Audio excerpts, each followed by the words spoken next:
gives us a gift, we are always very appreciative of that gift. But there is no friend than a husband or a wife. My wife, come.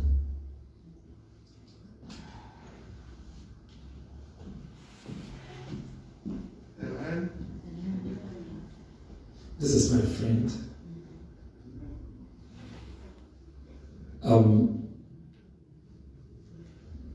Recently, I celebrated my birthday, and she bought a card for me. And I was looking at the card, and then the card says, "To my incredible husband," but I'm not incredible.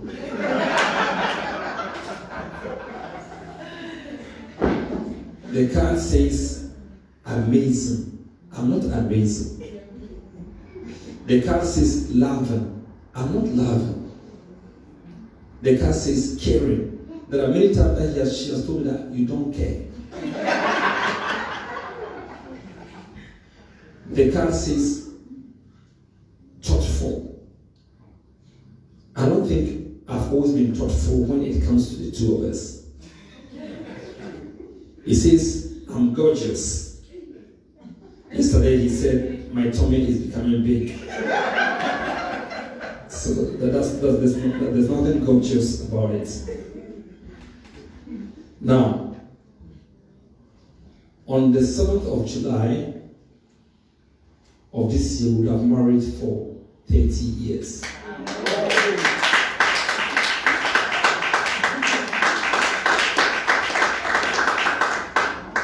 And it has been a very, very, very bumpy road. When we say a bumpy road, the road is not, it's not smooth. A lot of potholes, a lot of mounds. You have to navigate through the potholes and the mounds to be able to drive. But you see, when I look at her, there is nobody that has ever offended me so much in my life than her. And when she looks at me, it is the same. It is the same. Now, in our lives, she has made us lose money. I've also made us lose money. In our life, she's taken many, many wrong decisions.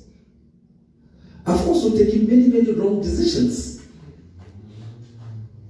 And some of those decisions could have ended in a breakup.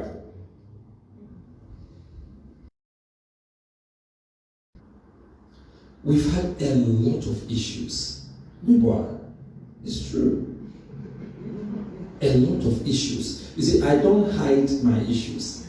There are times that we are coming to church in the car, nobody talks to anybody. So we reach here. Because I want to go early, she's getting late. And I'm sitting in the car and I'm very angry. And so we don't talk. But when we get here and we meet brethren, oh hi, by the grace, we put on camouflage faces. But at the end of church service, we don't know where that thing vanishes and goes. We get into the car, we're not keeping anything. That is how we live. And I've been faithful to her before. Because when we were married, we were unbelievers. But we kept on. We held on. Last week or 2 weeks ago, I was saying that we were having some issues, big damn issues. And then she was sleeping in the sofa. And we were not talking to each other, we were in the same house. One day she got so angry that she called the police for me. You see, some of you think, look, we have passed through something. Do you understand? That's what marriage is about. She did not understand what I wanted to do, so the police had to come in. Does she look like someone who will call the police? And do I even look like someone that somebody should call the police for? Don't I look so kind and gentle and humble? But that wasn't it. And the grace of God has kept us for almost 30 years. She's my best friend. I'm her best friend. We share our thoughts. We share our secrets. Since our children left, our relationship has even gone to another level. Where now we see that, look, I only have her, and she only has me. If the children were still living with us, we would say that they haven't tried in life. They have to be able to step out there, do their jobs, rent an apartment or whatever, be a man or be a woman. And so, it's not that we want them to go, but a time comes that they go. And she is the only person I have apart from God.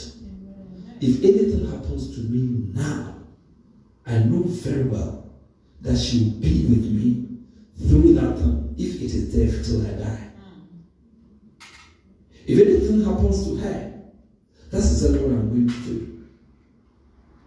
In most cases, I think I've told her before that if I have my own way, I want you to die before me.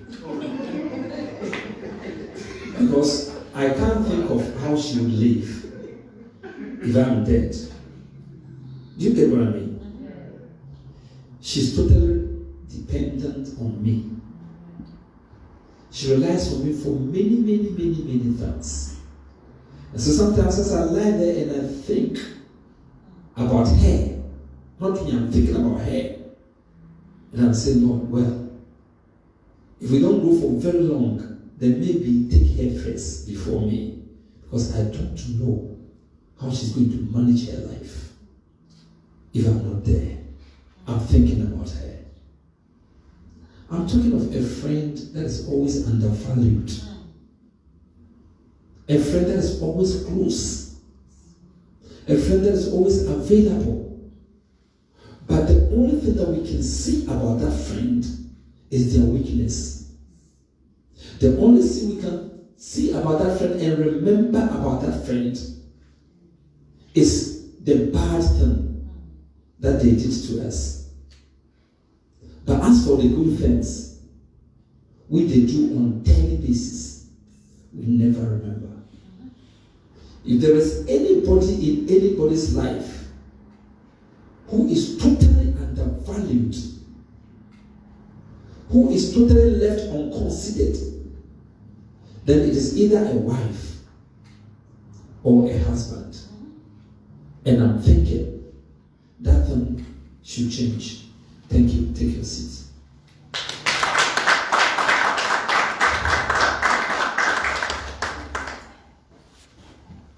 I want us to open our Bibles to the book of Genesis. Genesis chapter 1.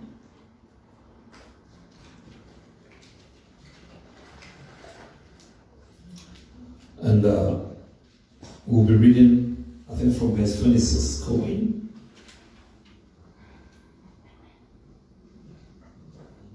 Praise God. Now, Bible says in Genesis 1:26, then God said, let us make man in our image, according to our likeness. Let them have dominion over the fish of the sea, over the birds of the air, and over the cattle, over all the earth, and over every creeping thing that creeps on the earth. Verse 27. So God created man in his own image. In the image of God, he created him, not them. Hallelujah. Amen. God created who? Man. Him in his own image. And the Bible says, male and female, he created them. How do we reconcile this? God created him. God created man in his own image. And the Bible says that the man that God created, inside of him there was also what? A female. And so reproduction was in the single individual that God put in the Garden of Eden, talking about Adam. Now, God gave Adam a couple of instructions, what to do, what not to do. Hallelujah. But then when we go forward and we come to verse 19 of Genesis chapter 2, he says, out of the ground the Lord God formed every beast of the field and every bird of the air and brought them to Adam to see what he would call them. And whatever Adam called each living creature, that was its name.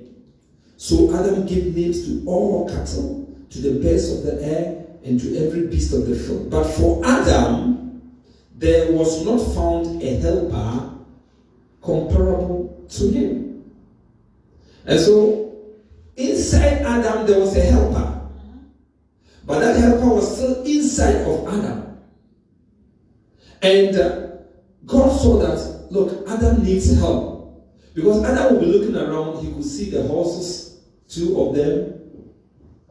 He could see cats, monkeys, donkeys, 2. But he was alone. And verse 21 of Genesis chapter 2 says, and God, the Lord God, caused a deep sleep to fall on Adam, and he slept. And he took one of his ribs and closed up the flesh in its place. Then the rib which the Lord God had taken from the man, he made into a woman. And he brought her to the man. And Adam said, this is now bone of my bones. You see, for the first time, Adam is looking at another human being. Probably if he ever saw himself, he could have seen his reflection in the water, in the river. He hadn't seen a human being before. He's the only human being. But then all of a sudden, there's somebody, and he's looking at this person and saying, what is that? This is now bone of my bones and flesh of my flesh. She shall be called woman, because she was taken out of man. Verse 24. Therefore, a man shall leave his father and mother, and be joined to his wife, and they shall become one flesh. The word that is used here, joined, the Greek word, the Hebrew word, if you translate it, is like a glue. So it's like a man who glue himself to a woman. Now, if there is one thing that has suffered so much in this life, that has changed the life of many, many people, that has turned the life of many, many people upside down, it is marriage. And all is because there is a friend that sticks closer than a brother, but we don't value them. Now, what does God say about marriage? Marriage was the first physical institution that God himself made. He put the man and the woman together. They didn't put themselves together. It is God who put them together. And so marriage is sacred. Marriage is a holy thing. Marriage was instituted by God himself. And so until we understand what marriage means and what it stands for, we are always going to have problems. And all throughout history, marriage has been an institution which has been so undervalued. There is one thing that I'm always thinking about. Some of us, Let us look at the book of Matthew chapter 19 and continue from there. Now, Bible says in the book of Matthew chapter 19 verse 3, the Pharisees also came to him, that is Jesus, testing him and saying to him, is it lawful for a man to divorce his wife for just any reason? What a foolish question. Can I leave my wife if I have a reason to leave her? That's just for it. That's if I have a reason to sack her.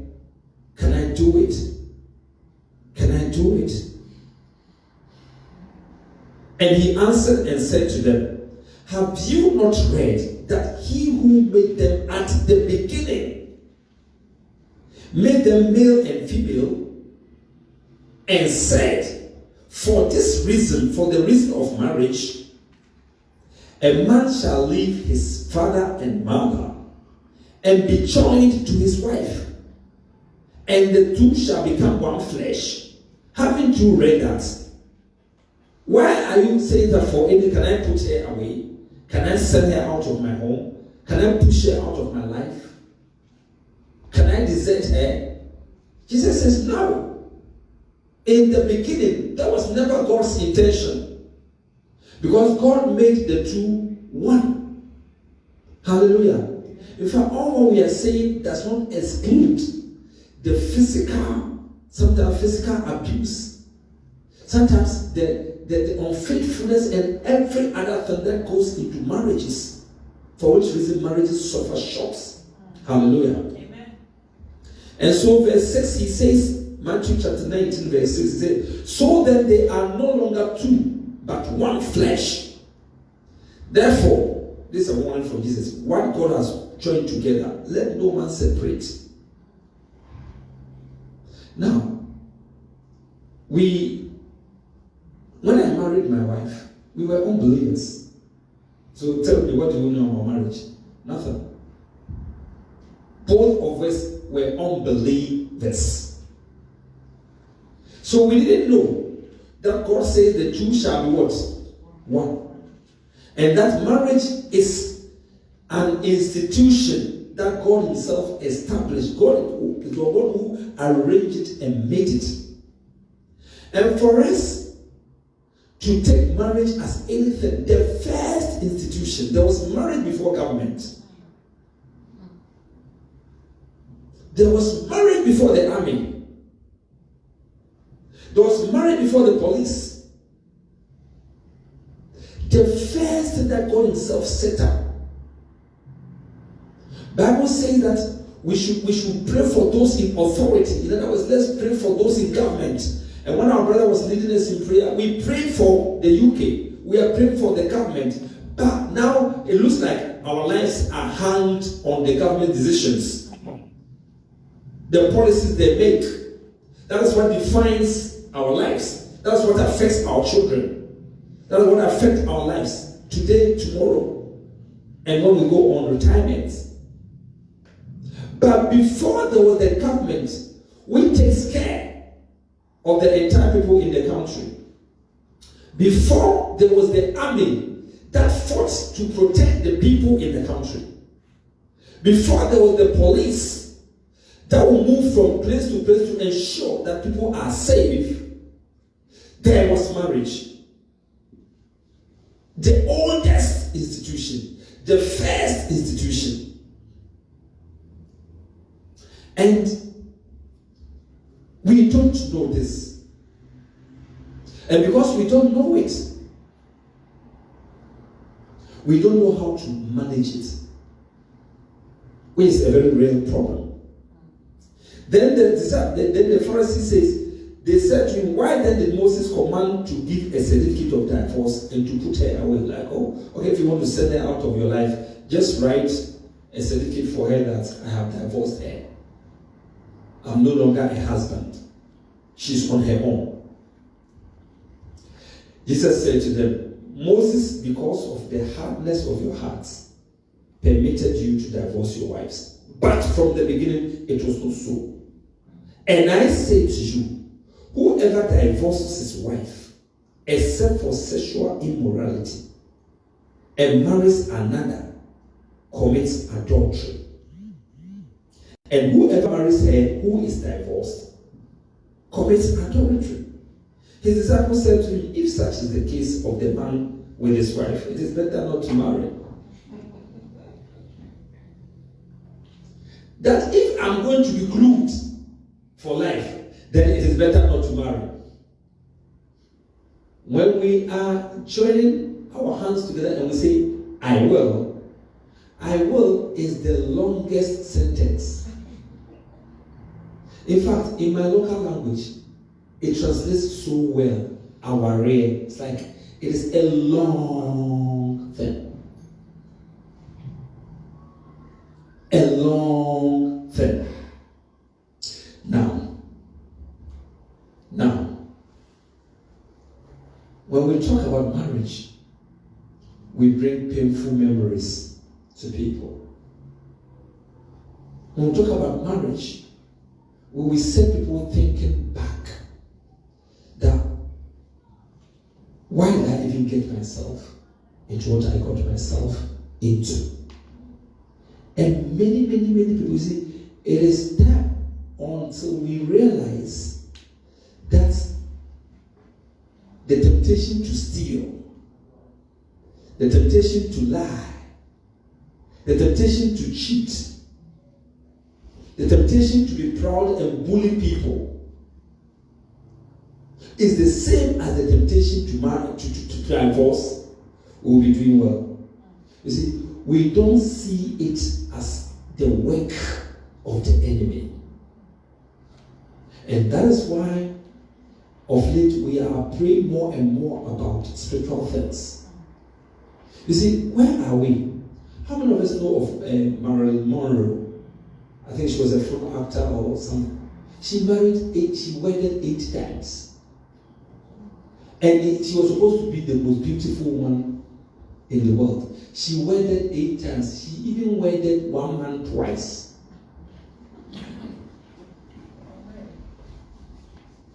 And she was a top model. There are certain things in the world that makes us look at, we look at certain people. And when we look at them, we don't look at them in terms of where they stand in the Word of God. But we look at them in terms of their popularity. We look at them in terms of whatever.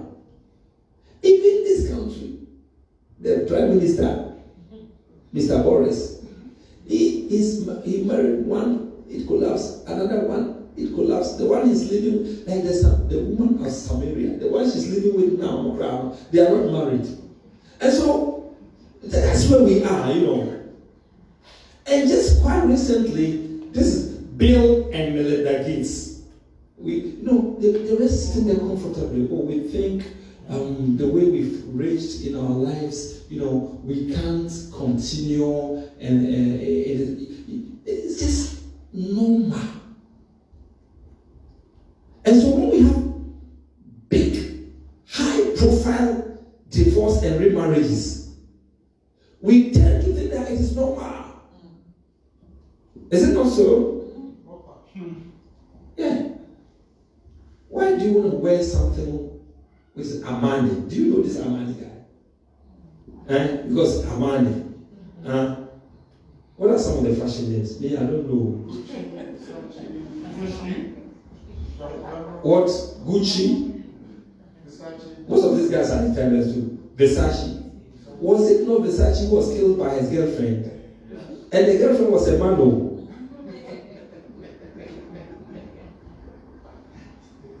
So some of us plan Versace, just like that. The guy is a homosexual that was killed by his man friend who was jealous. The so-called stars, high profiles. One day I went on Google and I Googled the most expensive weddings, and none of them survived 2 years. These are weddings that run into millions. $8 million for the wedding. $5 million, $4 million. None of them survived for 2 years. Because what the world is in right now is that the institution of marriage, we don't understand it. As I'm growing, I thank God that He's still keeping me and my wife. You see, I felt sick for almost 3 weeks. And by the grace and mercy of God, she was on holiday. And I could see the anxiety. Because the point is, you see, God is not a fool. He put us together and helped me so that you helped me and I help you. Bible says when two sleep together, they keep what? Warm. Bible says when two walk, it's a good thing, but when one falls, the other is going to lift them up. God did not establish marriage for nothing. He established it for progression, but most importantly, so that you can have somebody to be there for you. That's what marriage is about. That's what marriage is about. And I can stand here, and sometimes when some of you, I'm counseling you, I'm talking to you about marriage and all that stuff, and you are hanging on your stand. It's not comfortable. It's not encouraging. Now, this woman is from a very rich family. Not a rich family, a very rich family. Now, this guy here is from a very poor family, not a poor family, a very poor family. Now, her father had a lot of plantations. And when we were children and cars were very rare, her father had his own Land Rover. Those type Land Rover. It was expensive. Yes, very, very expensive that he was using. And when they are going to farm, she wants to join them to the farm. They say they won't allow her because she's a princess. But me, they wake me up at 5 a.m. in the morning. And we go to farm. Sometimes we wake up early in the morning, we go to the farm, and my aunt, she plants a lot of vegetables. So okra, we will just harvest okra early in the morning, and then we will bring it to the market, and then go back home and wash down, and then go to school. Sometimes when it is time for maize harvest, we go to farm on Saturday, we harvest the maize, and then we have to bring the maize home. But you can't carry everything at once.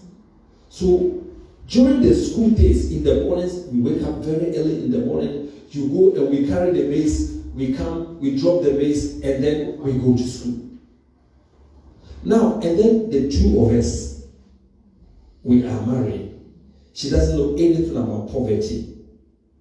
I know the ins and outs of poverty. She doesn't know anything about a want or a need. She had her own room in the father's very big. Me, I was sleeping with friends. They didn't even know what it means to have a room. Never had a room. How can you get a room? Room from where? Education-wise, there's so much difference between us. I have my first degree. I have my second degree. She went to secondary school, and somewhere along the lines, the richness entered her head, and she quit. And so the two of us, there's so much difference. And then I'll tell her, look, the Lord brought me to you to make up for whatever difference there is in your life. And then you make up for whatever difference there is in my life. And it is now that I'm matured that I can appreciate her. That I can look at her. And I can also think that if it were not for her, my life wouldn't be fulfilled. Yes. I could have married. You know, when we're at the uni, when you enter the uni the first year, the ladies don't come close to you. You know, because we plus you, we need the same level. So they target the sugar daddies. And then first year, so when they get to the third year, now we are going to finish school. So some ladies begin to look around. And some of us said, no, we will look here, we'll look back, we'll look behind. Because we are afraid of you. You raised a certain standard, we are scared. We are not coming closer anymore. That's the difference. Apart from that, so look, we are totally different people. Just too different. I tell you, we are too different. We are just too different. We have nothing in common. Not behavior, not attitude, not background, nothing. And so marriage is not about me. Marriage is about the other partner. When we married, I told her something. I wasn't a Christian, but I remember saying that I don't want to marry and quit. And so anytime that I think I have the upper hand, I said, look, I have told you this thing, that I don't want to marry and quit. So stop what you are doing. She has 1,000 reasons why I shouldn't be her husband. And I have 1,000 reasons why she shouldn't be my wife. But in marriage, many things play out. At the beginning of our marriage, you see, I just have me and my sister. We are two. So when you talk of family-wise, I don't really have a family, so to say. Now she has a very big family. So we marry, and she has her attention on her sisters, because she's the last born, her big sisters. She's the one in overseas. Oh, if you bring this. Oh, if you bring that, you know. And I said, Charlie, we too, because I don't have anybody to ask me to bring anything, you know. So we have to get something for ourselves. It took time, but she understood much later that her sisters were not actually her sisters. Not that they are not from one mother, one father, but it's like everybody knows what they are looking for. When you marry, there will be family intervention. Don't allow it. Do not allow it. I bet you. Amen. Do not allow it. Amen.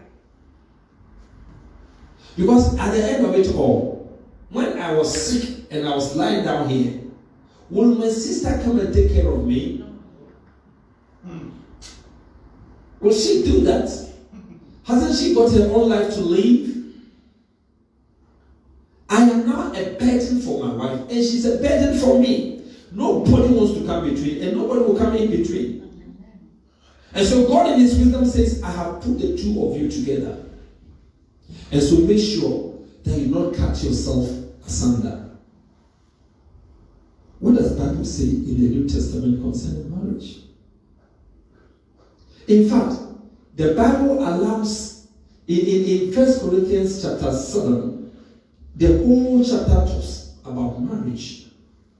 And so that if a brother or a sister is married to an unbeliever, and the unbeliever wants to leave because you are a Christian, the Bible said that one, let them go. Because there's nothing you can do. And in the wisdom of God, they are even fighting against your salvation. So the Bible says if it happens like that, let them what? Let them go. But what I want us to understand, church, is that marriage is to be worked out. Amen. It has to be worked out. If you ever saw a man of 70, 75 with his wife. Only God knows the mountains and the valleys. You see, but you come to a certain place where you don't even, you see, when my wife and I almost split, I remember yesterday you were saying something about Pastor Jimmy. I texted him in the night and said, I'm done. I can't marry again. That's why he said, are we still together? Pastor Lord. Today, if you ask me, what was the issue? I don't remember. I don't remember. But it was some issue that was breaking everything apart. Today, if you ask me, I don't remember. For those of you who may have lived in family houses, come a little bit close to old people, they will tell you, ask for your mother, that is how she is. And then your mother will say, ask for your dad, that is how he is. And whenever they are making those references, they are making negative references of character. Hallelujah. But they didn't cut and run. They didn't cut and run. If you overlook something in a relationship, it looks like that thing is not there. It is there, but it's not important to you. Some people can enter into marriages and where somebody puts their socks, where somebody kicks their shoe, something about the bed, something about the kitchen. Sometimes you see that you are with your wife. They have done something that has brought a big bill to the house. Oh, you are running away because of that bill. Okay, pack and go. Because of a bill. Now, by the grace of God, we have a house. What are we doing with the house? You build houses in Ghana, elsewhere. Your people are sitting in the house. Some of you, your sisters, your brothers, they have monopolized the house and they are living in there. When you go, you yourself, you look like a visitor. And then you are here fighting a husband, fighting a wife to build a house in Ghana, which you are not going to live in. If it were not for the fact that I was locked in Ghana, the longest time I had stayed in my house in Ghana was, I think, 3 weeks. A house for 3 weeks. At the end of the month, you have to pay for the electricity because nobody asked you to build a house. You have built a house. We are living in it for you. In fact, we are helping you. You pay the water, you pay the electricity. When they eat and it comes out, that one too, you pay.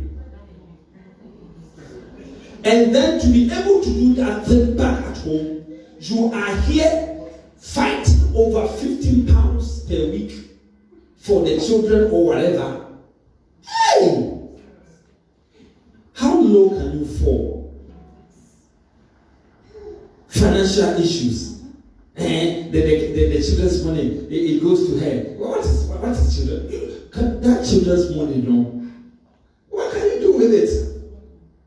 Is it enough? Look at it. Look at how the expensive clothing that the children wear. Is it enough? You have men who are so angry because that money goes to the woman. And so what? Let me tell you. You see, some of us, we are here. You meet a woman, you have 1, 2, 3 kids, even one. When a woman has a kid or 2, her work life changes. Now you are the organ of the house. You are working full time. Why is she not working full time? Because of the children. Is it not true? Yes. And then when you get that money, when she gets some some 500 B, some 800 at the end of the month, and you claim your big money, you say that money belongs to you. Shame. Shame. It doesn't belong to you alone. When I married my wife, I had a different mind. I said, oh, let's put our money together. I said, no, here we don't do that. We don't do that. I said, but if we don't do that, then to what extent are we husband and wife? No. This arbitrary, we don't do that. You see, but all this we don't do that is because somebody is taking care of their family or whatever at home at their expense here. And I said, okay. And I pay this, I buy this, and I said, no, I don't understand this arrangement. Because if you are paying the rent, you are bringing the food, the groceries and whatnot. If I pour some milk and I don't finish drinking it, is that not going to be a problem?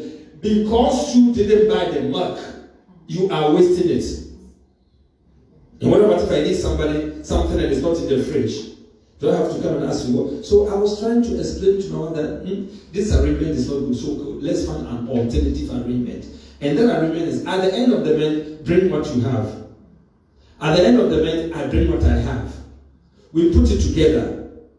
We pay all our bills. And then the remaining one, we slash it into two. Oh, it's a nice arrangement. What do you think? It's the best arrangement. If you're not prepared to hold a joint account, it's the best arrangement. Because whatever I get is for all of us. Whatever she gets is for all of us. So let's put it together. We pay all the bills and then we slash it into two. Half for you, half for me.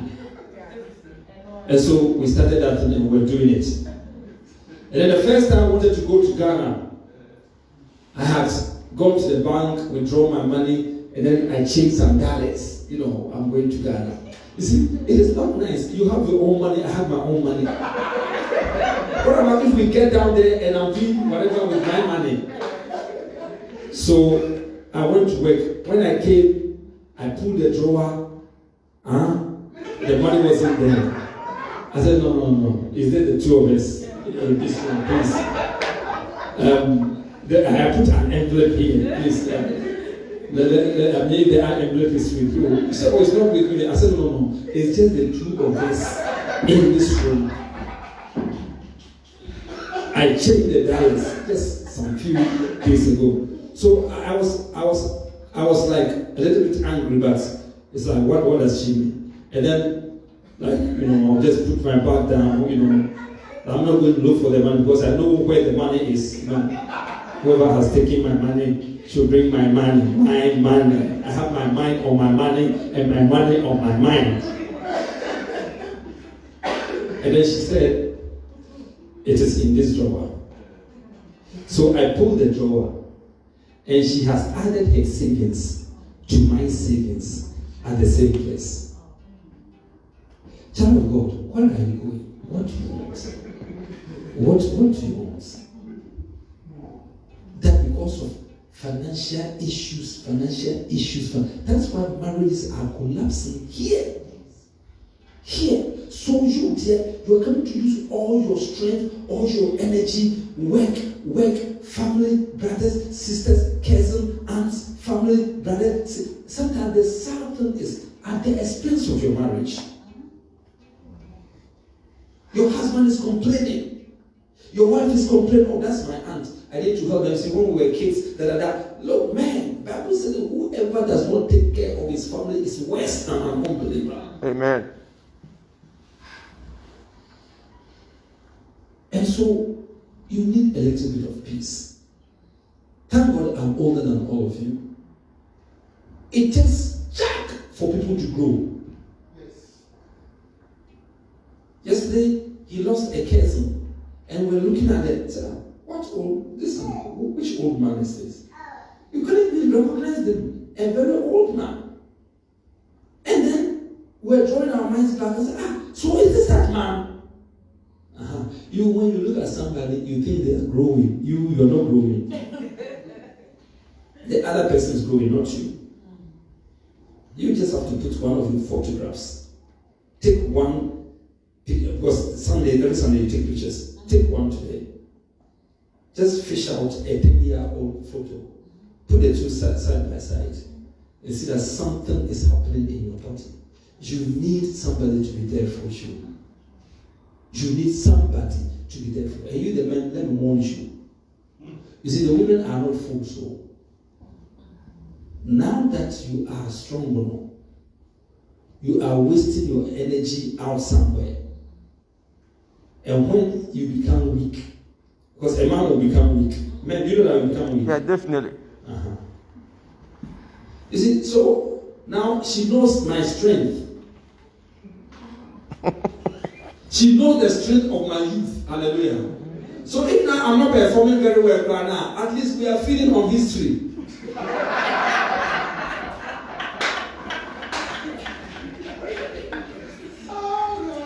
Yes. But you are leaving your wife for a younger woman. In Ghana, we say, we are upon a prayer, you have finished your life. And then you can't perform. She wouldn't have sympathy on you. Ladies, I lie. Did you hear them? They say not true. So now, just expend your energy on them. When your battery begins to fall flat, at least they will remember that we've been there before.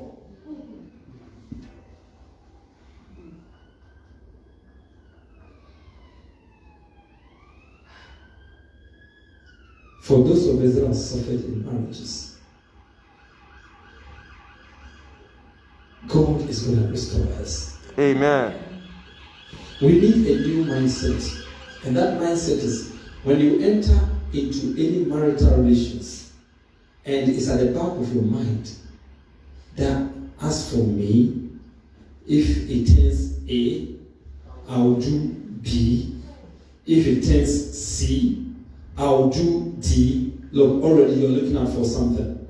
And whatever you are looking out for, you will find. Shall we rise up to our feet?